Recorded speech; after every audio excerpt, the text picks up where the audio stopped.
Welcome to the 2024 albums preview. This is where I look at 10 albums that you, the audience, said you were most looking forward to. On social media and on the YouTube community page, I asked what albums you were most looking forward to this upcoming year. These are the 10 that kept coming up. I'm going to display them and talk about them in chronological order to the best of my ability. That means if they have a confirmed release date, it's on here, and then the rest near the end, we just know it's 2024. Sounds simple enough? You'll figure it out, I promise. Of all the albums in rock, metal, alternative, and everything in between in 2024, the first up on the list chronologically is the upcoming EP, the second in the Posthuman series, Bring Me the Horizon's NeX GEn, which we just got a new song today, Kool-Aid. They are about to go on tour with Bad Omens at the beginning of this year in the UK and throughout parts of Europe.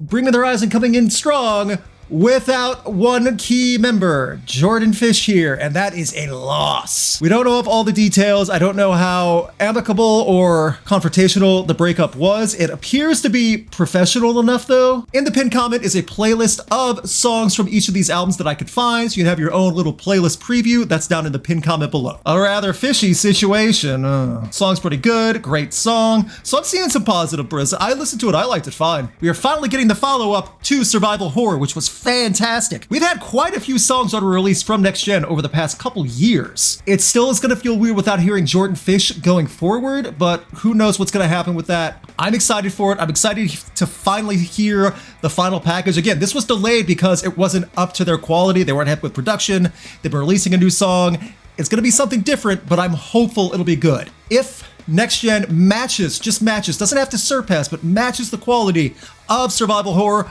I'm happy. Green Day with their upcoming album, Saviors. When I heard some of the singles coming out, especially the first one, The American Dream Is Killing Me, I thought this was a safe direction. After Father of All, which I still think was not as terrible as other people said, it still had the worst singles Green Day has ever put out. Oh Yeah is the worst single Green Day has ever done. There's been nothing so far from the Green Day singles that has been warranted any backlash or concern. They've been fine. Even the single they released today, which will be on the playlist as I go over here, it feels like it goes with the album. At least with the songs we've heard so far. So the new song, One Eye Bastard, just dropped. People are enjoying it. I think this is fine also. Again, the singles we've heard so far do not warrant concern. This does feel like it's going to be not another American Idiot, not a full-blown rock opera, but it might have more direction in that sense of a political statement. Green Day has done stuff like this before. They've done it for decades. Anyone that is surprised that this is Green Day's direction is either willfully out of the loop or just looking to complain about something. The music sounds fine, Billy sounds fine. It almost sounds like their song Holiday. Do you think so? Interesting. Up next is Chelsea Wolfe's She Reaches Out to She on February 9th. Chelsea, noise rock, almost industrial style, very brooding and atmospheric rock, does a fantastic job. This will be her 7th album if I'm correct. I am really excited to hear what she does. I love the stuff she did with Converge a couple years ago. I've seen her live a couple times. She always puts on a great performance. I'm curious to see where she goes to from here. Whispers in the Echo Chamber, which came out a few weeks ago, I really enjoyed, but then again, I admit it's very in her ballpark. I definitely expected something like this from her. That does not diminish how excited I am to see what Chelsea Wolfe has in store for us for 2024. I want to hear more from Chelsea Wolfe. I want to see her collaborate with more people. I want to see her go not off the rails, but continue to step out of her comfort zone and be more daring with her creativity. She's an excellent guitarist, excellently creates and crafts tones with pedals and effects. She knows how to sing and give off that really dark demeanor when she has a performance. Definitely want to see what she has for that. She Reaches Out to She is the correct album title, which is hard to say over and over again and get it right, but that's what it is. Up next, we have Tangk. I'm saying Tangk with a little bit of stank on it, just get that G in there. Maybe I'm mispronouncing it. Idols has new stuff though, I'm excited for that. I finally got to see them live last year. Sounded awesome. Definitely recommend you see Idols if you get a chance. Apparently they've done some collaboration work as well throughout other songs on the album. I want to see where this goes. The Joy album they had a couple years ago was fantastic. I liked Ultramono. There were some good songs on there. The follow-up to that, which was the Surprise Pandemic album, was a bit out of left field. I think that's safe to say. That one I was like, what is going on? I feel confident with this one though. I feel like this one will be much more gripping and direct. I don't know why I get that feeling, but I'm excited to see what Idols has for us. Rather fascinating bacon top he's wearing. I'm pretty sure it's just a red dress, but I do see Bacon on there now, and I don't know if I'll ever be able to see Bacon or anything else. Up next, as we go into the heavy section, Job for a Cowboy. A lot of people are looking forward to Moon Healer. We played the Forever Rot on one of our new music nights a couple weeks ago. People dug it, even though it was pretty intense for some people. I have never really jumped on the bandwagon or did a deep dive into Job for a Cowboy. I want to with this album. I want Moon Healer to be the one that wins me over. I hope to hear something really startling in the best of ways. I want this one to shock me a little into how good the music is. I really did enjoy the Forever Odd, so I want more of that. And that this is coming from someone who is not super familiar with a lot of Job for a Cowboy's material.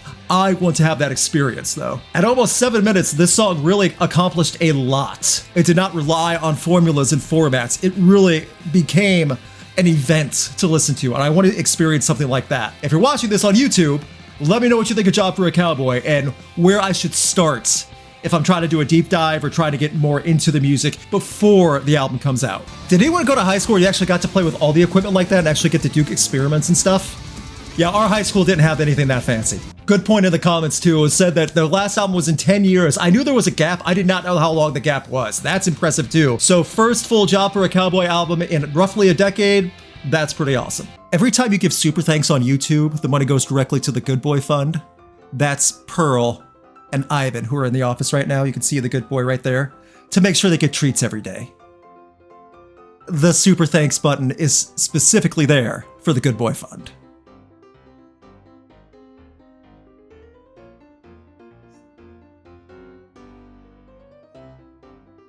Judas Priest are returning with Invincible Shield. If this album is nearly as good as their 2018 album, I am ecstatic for what we're about to hear. March 8th, it's coming out. They've released 2 singles so far. Trial by Fire came out not too long ago, and they are definitely in the pocket of what Judas Priest does, but they're executed so well, I can't help but enjoy them. Also, Rob Halford is in his 70s, and this band has been going for roughly 50 years. You better believe it's impressive that they're still putting out this level of quality at this point. Priest returns in March. They're going on another tour with Sabaton in the United States. Check that tour out. It was a lot of fun. I shot that in 2021 or 2. A lot of fun. See Judas Priest when you can.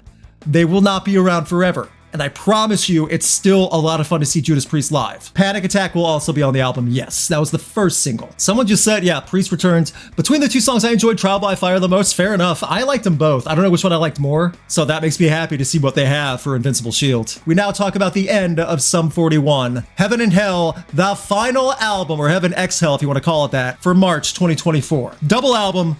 Half metal, half punk. This album artwork looks like a young adult romance novel. There's 2 doors, and a couple has to choose which door they enter, that type of thing. It really looks like that, guys. We've had several songs, including Landmines, already come from Heaven and Hell. I'm saying Heaven and Hell just because Heaven X Hell sounds a little weird. Just over 2 months from now, Rise Up is out now also. I enjoyed Rise Up. I'm really looking forward to seeing how they want to go out. And I understand the argument. Derek Whibley did an interview saying they've been doing this most of their lives now, and it's just time to do something different. That's at least his standpoint. And that's fair. I can't really argue that. In the comments, looks like a cheap PC game cover. Maybe a little. It's a double album, one half heaven, the other half hell. Which half would be described as heaven and which half is hell? One side is gonna be like thrash metal, the other side punk, according to Sum 41. They're still doing their final world tour as well. More dates coming. This is going to extend through 2024 as well. So you have plenty of time to see Sum 41 live. And I recommend you do. It's always a blast. Just like Judas Priest, but for different reasons, Sum 41 is a lot of fun live. On the new album, Derek Whibley said, once I heard the music, I was confident enough to say this is the record I'd like to go out on. We've made a double album of pop, punk, and metal, and it makes sense. It took a long time for us to pave this lane for ourselves, but we did, and it's unique to us. I'm excited for new Sum 41. I hope this album really does outperform any expectations for the group, so that way someday they might come back. But if the album is excellent and it's how they want to end it, that's fine with them. And that's fine with us too. New Deftones. He said, in fact, they're aiming for first half of 2024, spring, summer. I'm excited to hear the follow-up for Ohms. I thought Ohms was very praised when it came out, but then forgotten very quickly because there's a lot of great stuff on Ohms, and it's so well produced that it's hard to really grasp what Deftones were going for until you hear it. Because it's nothing like White Pony. It's not even anything like Koi no Yokon, but there's a lot of great things in there in the mix, and how electric some of it feels, songs like Ceremony. I really liked Ohms a lot. It was one of my favorite albums that year, and I want to hear the follow-up. I want to hear a new single. I know Chino's been doing a lot of stuff with Crosses, and that worked great, but I also want to hear new Deftones. Also, The fact that Steph Carpenter got a good interview out, and this is coming from a Deftones fan, Steph Carpenter has not given a lot of great interviews. He's been a little flat on some of his interviews. I'll just leave it at that. They're aiming for 2024.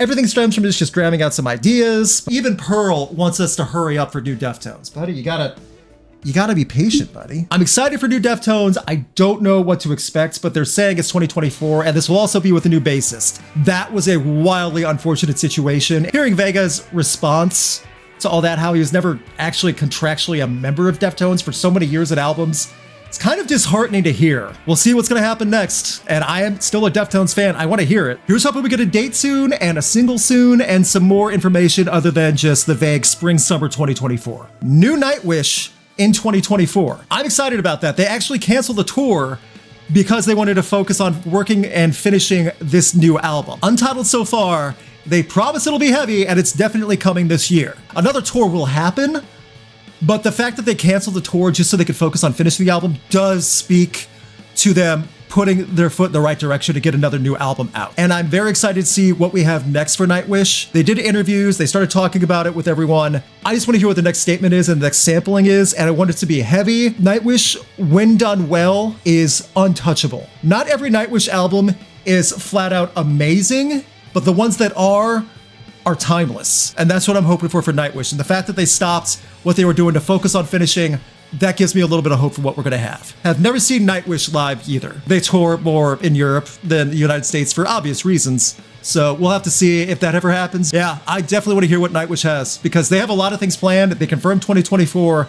I wanna see what that's about. And finally, a band that is confirmed to have a new album come out from their label and publicist, Loathe, will have the full album come out in 2024. I am very excited about that. I loved I Let It In, and It Took Everything. One of my favorite albums that year. So much potential for a group like this. So many things they can cover and do. I want to hear what the next chapter is. Dimorphous Display is well over a year old. They've done some collaborations in this between time, but there have been delays. They've had tours in the States. They've gone on tour with Chevelle, who also has an album coming out this year, supposedly. I want to see what Loathe had for us. I have been on that train ever since I heard that album in 2020. I want to see what's next, and I don't know what to really expect because Loathe has a world of creativity, and I want to hear more of that, both the loud and almost extreme side and that blissfully smooth, serene style.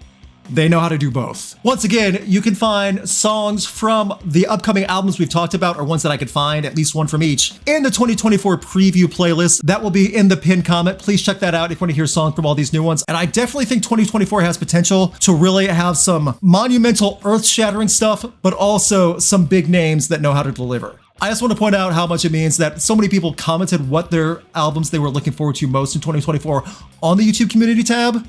That made pulling this list a lot more fun, whether it's Bring Me the Horizon, Green Day, Loathe, whatever it might be, and the many other names that weren't in the top 10 after I tallied up everything. We all have music to look forward to. Isn't that what we wanted? Well, if I ask the comment section, probably not. They'll just find a way to complain about everything. But that's okay. You know why? Because it's the internet. No one has to agree with anyone. And sometimes they don't on purpose.